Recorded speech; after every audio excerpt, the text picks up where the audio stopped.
Hi everyone, and thanks so much for joining us today. We're here with Marco Christofoli, who's the CEO of Cruises International, and he's going to be talking to us about the good news that South Africans have started booking cruises again.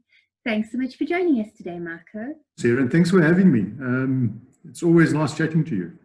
Great. And the broader travel agents out there. Super. So tell us, people have started booking cruises again. What's changed since March? Are you picking up any booking patterns? Do you have any stats that you can share with us? Yes, so I think what's interesting is that certainly the interest has picked up. And we've had quite a few lift and shifts of bookings for this year. And obviously, the general feel is that clients are keen to start planning their trips. So maybe just for the uninitiated, a lift and shift just really means that those are bookings that have been booked for this year, and obviously due to COVID can no longer be sailed. Therefore, we're lifting and shifting those into either 2021 or 2022. So it's kind of almost a like for like. There's been a huge interest, and I think also what's been quite heartening is that most of our refunds have not been sort of cash refunds. So people haven't opted to get their cash back. They've really opted to have future credits for future sailings, and of course that's very encouraging. Because it kind of gives us a bit of a nice pipeline into the future. And also importantly, what's nice for the customers is that the future credits, they were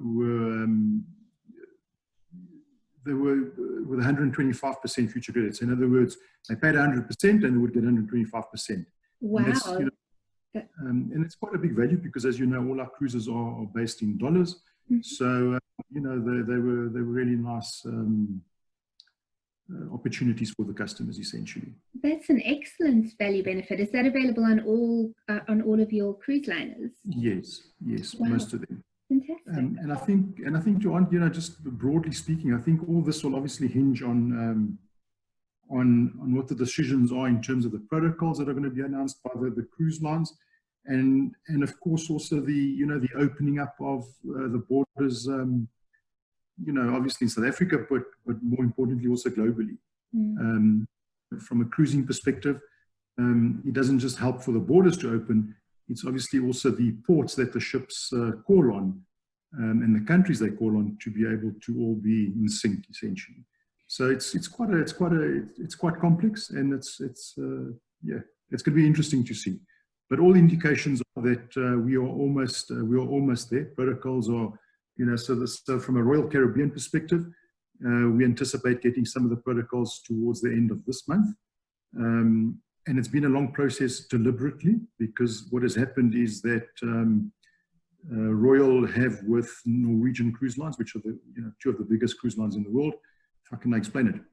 They got together, and what they did is they formed a working committee or a task force, if you want to call it, in conjunction with some of the leading scientists in the world and the CDC in the States, really formulating a proper back to cruise program, essentially.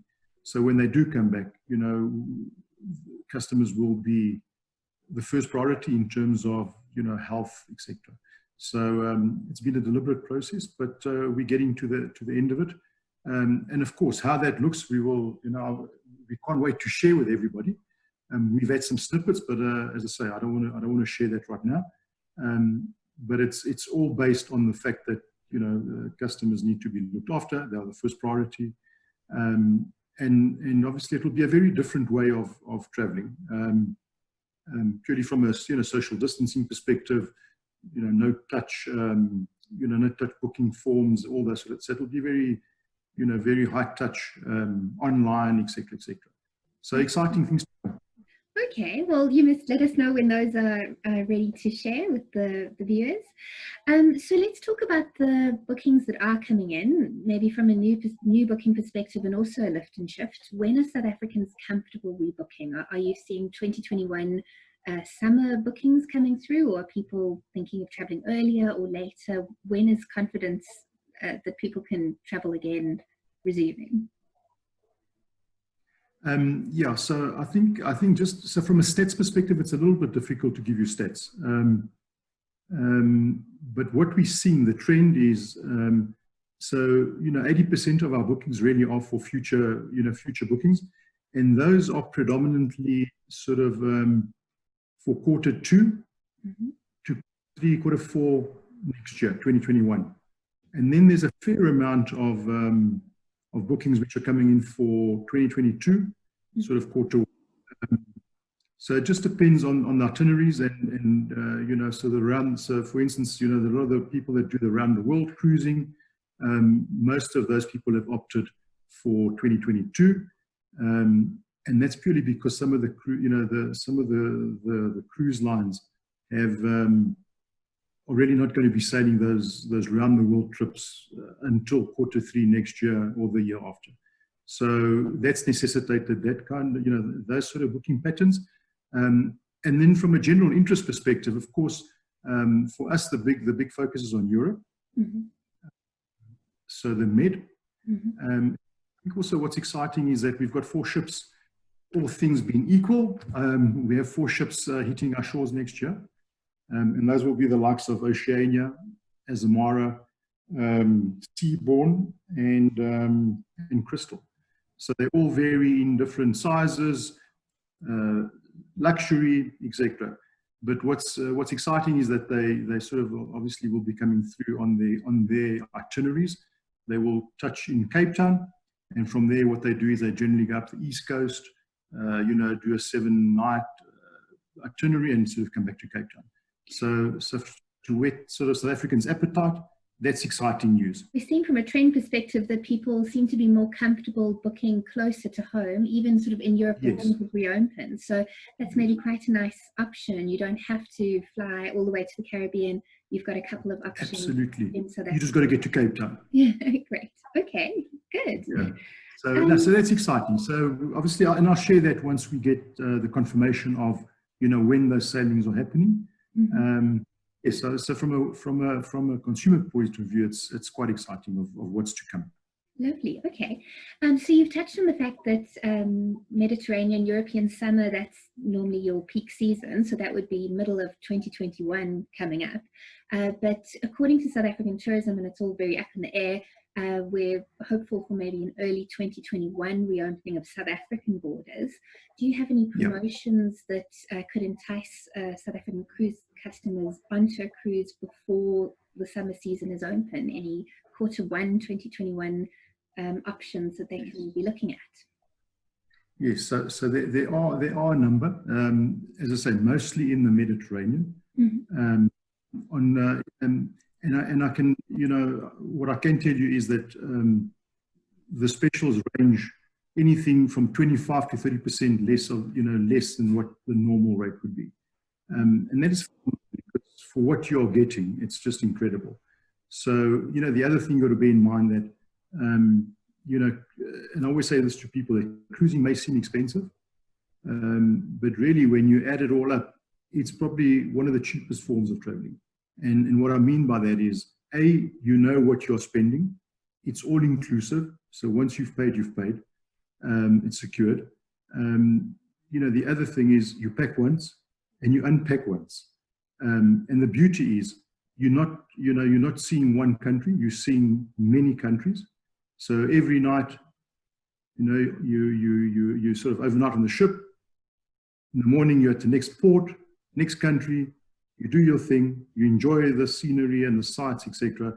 So I think it's a fantastic holiday. And it's really money well spent, and it's value for money, as opposed to going to 7 different individual countries, different hotels. So if you add it all up, it works out a lot more expensive. So cruising ultimately is when you add it up, it seems expensive up front, but it's not really expensive. And of course, for South Africans, with our rand exchange rate, to know what you're spending. Once you've paid that trip, it's done and dusted. And then you're not worried about the exchange rate going up or down. Once you've paid for it, it's paid for, and and you're happy with your holiday that's coming up. So it sounds that even though the rand has weakened over the course of the year, Yep. you're seeing really good cruise specials, making it even more affordable than last year with all the value included. Fantastic. Yeah.